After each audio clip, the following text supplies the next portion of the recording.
그래서 저희가 그 지난 시간에 RNN에 대해서 공부를 했습니다. 기본적인 신경망, 순환신경망에 대해서 공부를 했고요. 그래서 RNN에 대해서 간략하게 리뷰를 하면은 RNN의 전체적인 구조는 이렇게 생겼다라고 얘기를 했죠. 그래서 RNN 같은 경우에는 순환신경망 같은 경우에는 시퀀스 데이터에 적용하기에 적합한데 이 수업에서는 그 여러 가지 종류의 시퀀스 데이터들 중에서 텍스트 데이터를 가지고 설명을 한다라고 얘기를 했고요. 그래서 텍스트 데이터 같은 경우에는 여러 개의 토큰, 일반적으로 하나의 토큰은 하나의 단어로 간주가 되기 때문에 예, 여러 개의 단어들로 연결이 되어 있는 시퀀스 데이터가 텍스트 데이터가 된다. 그리고 그러한 여러 개의 단어들로 연결이 되어 있는 시퀀스 데이터에 여러분들이 순환신경망 기반의 알고리즘을 적용하게 되면 그러한 텍스트 데이터가 갖고 있는 어떤 정보를 더 잘 추출할 수 있다라고 얘기를 한 거고요.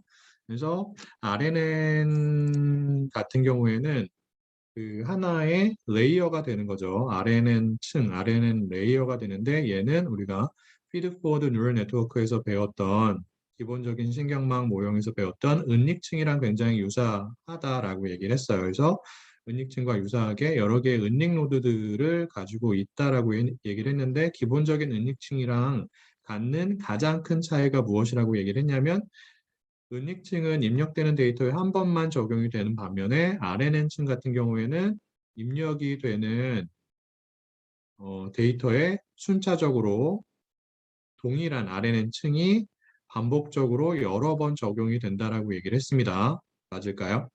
그래서 텍스트 데이터 같은 경우에는 아까 말한 것처럼 여러 개의 단어들로 구성이 되어 있는데 각각의 타임 스텝에서 각각의 단어들에 대한 정보가 입력이 된다라고 했죠. 어떠한 형태로 입력이 돼요?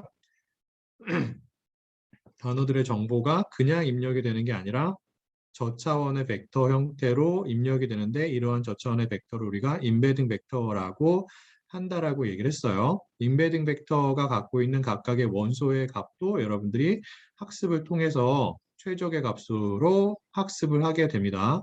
여러분들이 결정해야 되는 게 무엇이냐면 임베딩 벡터의 차원이죠. 즉 각각의 단어를 몇 차원의 벡터로 표현을 할 것인지를 결정을 해야 되는 거예요. 그래서 만약에 100차원의 임베딩 벡터로 각각의 단어들을 표현하기로 결정했다라고 하는 경우에는 입력층에는 몇 개의 노드가 존재하는 거예요.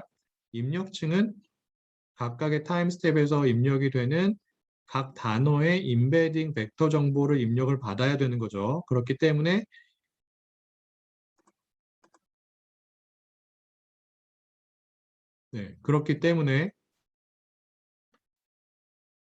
동지 학생이 갑자기 말을 걸어가지고 네. 제가 얘기하고 있을 때는 좀 참았다가 얘기 끝나면 그때 질문해 주면 좋을 것 같은데 출석 체크했어요, 동지 학생.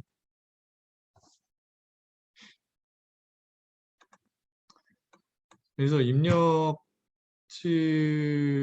존재하는 노드의 수는 임베딩 벡터의 차원의 수와 동일해야 된다라고 얘기를 한 거죠. 그래서 여러분들이 전체적인 RNN의 구조가 이렇게 된다라는 것을 다시 한번 기억을 해야 되고요. 그래서 특정한 타임 스텝에서 RNN 계층에 입력이 되는 정보는 일단 기본적으로 해당 타임 스텝에서 입력이 된 단어에 대한 임베딩 정보가 이런 식으로 이제 타임 스텝 2라고 하는 경우에 여기가 타임 스텝 0이고 1이고 이렇게 되면은 여기서 RNN 계층에 입력이 되는 정보는 두 가지가 있는 거죠.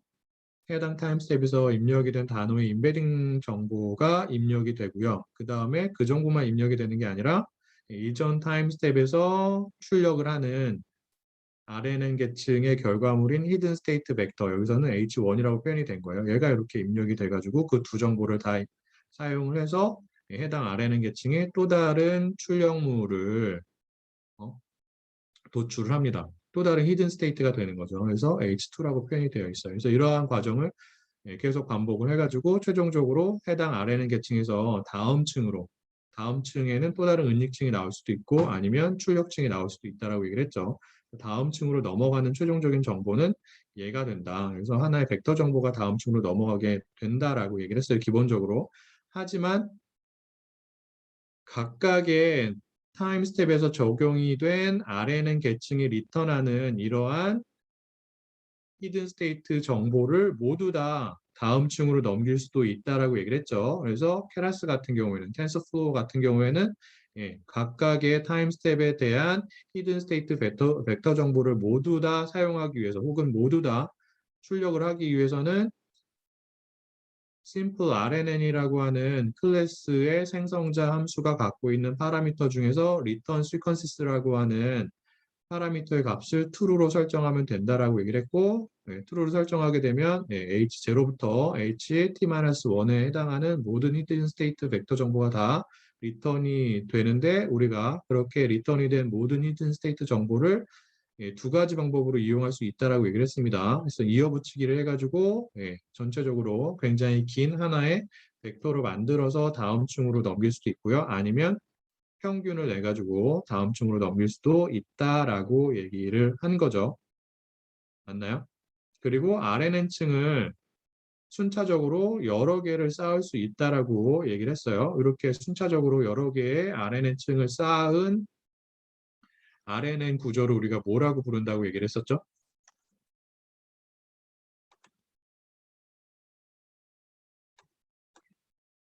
스택트 RNN이라고 한다라고 얘기를 했습니다. 스택트 RNN 같은 경우에는 그 이전 RNN 층에 대한 심플 RNN 클래스의 생성자 함수가 갖고 있는 리턴 시퀀시스의 값을 반드시 무엇으로 설정을 해야 된다라고 얘기를 했어요. 만약에 RNN 층을 순차적으로 두 개를 쌓아요. 그러면 이 첫 번째 RNN 층에 대한 리턴 언더바 시퀀시스를 반드시 true로 설정을 해야지만 이 두 번째 RNN 층에서 첫 번째 RNN 층에서 리턴을 하는 시퀀스 데이터를 입력을 받을 수 있다라고 얘기를 했습니다. RNN 층이 적용이 되려면 반드시 여러분들이 입력 데이터를 어떠한 형태로 만들어야 되는 거냐면 시퀀스 데이터 형태로 만들어야 되는 거예요. 알겠죠? 그렇게 하기 위해서는 첫 번째 RNN 층에 대해서 return underbar sequences라고 하는 파라미터의 값을 반드시 true로 설정을 해야지만 두 번째 RNN 층에 입력이 되는 데이터의 형태가 시퀀스 데이터가 됩니다. 그래서 이게 이제 기본적으로 여러분들이 심플 RNN에 대해서 기억을 해야 되는 내용이 되고요. 혹시 여기까지 질문이 있을까요?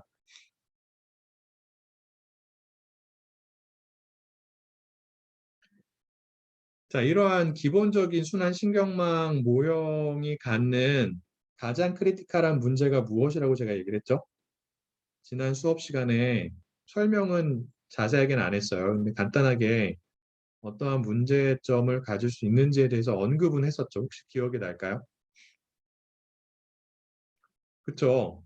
이 앞부분에서 만약에 이 하나의 RNN층에서 최종적으로 출력하는 히든 스테이트 벡터가 마지막 타임 스텝에서 리턴이 되는 히든 스테이트 벡터, 즉 HT-1이라고 가정을 한다면 이 HT-1에는 어떠한 단어의 정보가 가장 많이 저장이 되어 있다고요?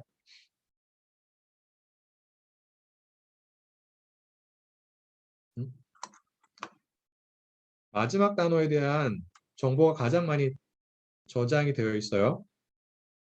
그 얘기는 또 무엇을 의미하는 거예요? 어떠한 단어의 정보가 가장 적게, 가장 조금만 저장이 되어 있어요? 네, 이 앞부분에서 입력이 된 단어들에 대한 정보는 여기에는 조금만 입력이 되어 있다고요. 그런데 어떠한 경우에 문제가 발생할 수 있는 거예요? 얘만 다음 층으로 전달을 해가지고 우리가 뭐 분류 문제를 푼다든지 어떠한 특정한 그 태스크를 푼다라고 가정을 했을 때 그 태스크를 푸는 데 있어서 앞에서 입력이 된 단어들이 굉장히 중요한 역할을 한다면 우리가 이러한 마지막 타임 스텝에서 리턴이 되는 히든 스테이트 벡터만을 가지고 태스크를 풀 때 그 태스크를 제대로 잘 풀 수가 있을까요?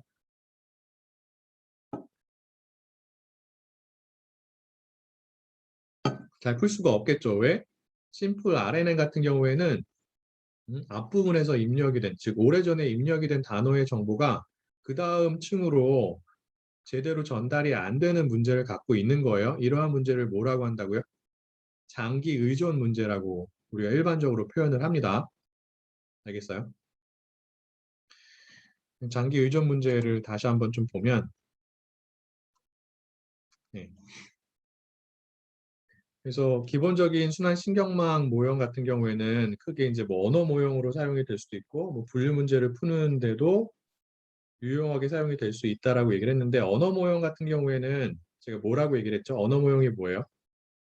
여러 개의 단어들이 동시에 출현할 확률을 구하거나 아니면 특정한 단어들이 출현을 했다라는 가정 하에서 그 다음 출현하는 단어가 무엇일지를 예측하는 데 사용이 될 수 있는 모형을 우리가 언어 모형, 랭귀지 모델이라고 한다라고 얘기를 했잖아요. 맞아요? 예를 한번 들어볼게요. I lived in Korea for a long time. I'm good at speaking. 그리고 이게 블랭크예요. 지금 코리안이라고 되어 있는데 원래는 블랭크로 되어 있다고 가정하고 우리가 언어 모형을 통해서 이 스피킹 다음에 나오는 단어가 무엇인지를 예측하는 작업을 무엇을 가지고 심플 RNN을 가지고 수행을 한다라고 풀고자 한다라고 가정을 할게요. 자, 그러한 경우에 이 스피킹이라고 하는 단어 다음에 나오는 우리가 예측을 하고자 하는 단어를 정확하게 예측을 하기 위해서는 어떠한 단어의 역할이 굉장히 중요한 거예요. 그 이전에 나온 단어들 중에서. 네, 코리아라고 하는 단어의 역할이 굉장히 중요하죠. 맞나요? 저 코리아라고 하는 단어를 통해서 우리 사람의 관점에서는 스피킹 다음에 코리안이라고 하는 단어가 어, 나올 확률이 높다라는 것을 어느 정도는 예측을 할 수가 있습니다. 근데 코리아를 보면은 이 하나의 시퀀스 데이터에서 상대적으로 앞부분에서 입력이 됐잖아요. 맞아요? 그래서 이 정보를 잘 활용을 해가지고 스피킹이라고 하는 특정한 단어 다음에 나오게 되는 코리안이라고 하는 단어를 잘 예측하기 위해서는 이 정보가 이렇게 잘 전달이 되어야 한다고요. 여기까지. 그런데 기본적인 순환 신경망 모형을 사용하게 되면 어떠한 문제 때문에 장기 의존 문제 때문에 얘네들이 이렇게 전달이 잘 안 돼요. 어? 오래전에 입력이 된 단어들의 정보가 그 다음 층으로 전달이 잘 안 되는 문제를 갖게 되는 거예요. 이게 이제 첫 번째의 장기 의존 문제에 대한 내용이 되고요.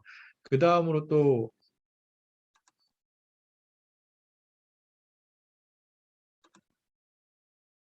어떠한 문제가 발생할 수 있냐면 아까 말한 것처럼 이전 슬라이드에서 얘기한 것처럼 뭐 여러분들이 특정한 분류 문제를 푼다라고 했을 때 보통은 마지막 타임 스텝에서 출력이 되는 히든 스테이트 벡터 정보만 그 다음 층으로 리턴을 하게 되는데 전달을 하게 되는데 그러한 경우에 예, 그 마지막 RNN 층에서 리턴이 되는 히든 스테이트에는 처음 단계에서 입력이 된 단어들의 정보가 제대로 저장이 안 되어 있다. 이것도 이제 장기 의존 문제로 인해서 발생하는 현상이 되는 거죠.